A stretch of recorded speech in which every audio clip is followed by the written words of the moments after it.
السلام عليكم الاخوات، نتمنى تكونوا على خير وبخير. اليوم ان شاء الله باذن الله نقدم لكم واحد سليلو ما فيهش دقيق نهائيا وصحي، واخا تصومي بالليل وبالنهار، صحي ومفيد للصغير والكبير. نبداو بسم الله على بركه الله.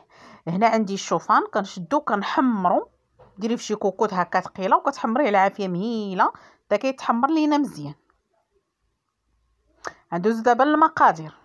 مقادير ساهلين وخفاف وماشي شي حاجه، يعني تقدري توجدي في 15 دقيقه ووجد لك، خص غير كلشي نقي. عندي الشوفان، عندي انا كيلو حتى 2 كيلو دايره انا، المهم كل واحد كيحسب على حسب الكميه.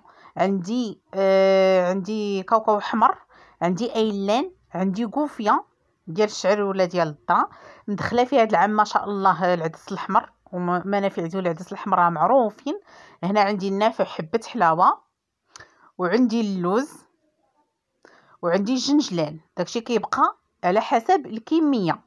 وما تنسيش ليا القرفه فقط. هادو هما المقادير اللي كندير فيه انا. قرفه 3 ديال المعالق حتى لجوج يكونوا كبار.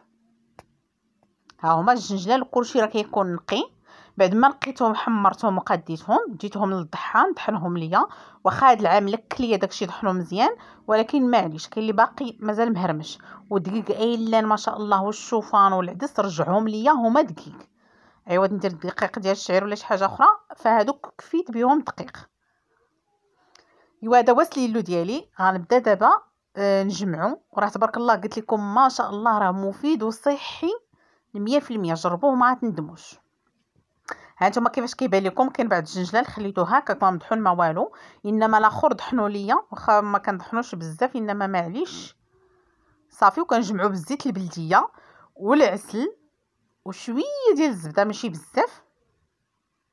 هادشي هو اللي كندير فيه، والزيت نوار الشمس بلا ما كطيب ما والو صافي. وكنبقى كنجمع. هنا راه نقص واحد الكميه وكملت بكميه واحده اخرى، وتبارك الله ما شاء الله كيحط كميه اللي هي كثيره. وهانتوما كيتجمع يعني كتشكليه كيف ما بغيتي. والمذاق جا ما نعاودش لكم، ومفيد 100%، لان فيه قوفيه وفيه ايلان وفيه الشوفان وفيه كاع المسائل الصحيه. جربوه ما غتندموش، وبصحه والراحه.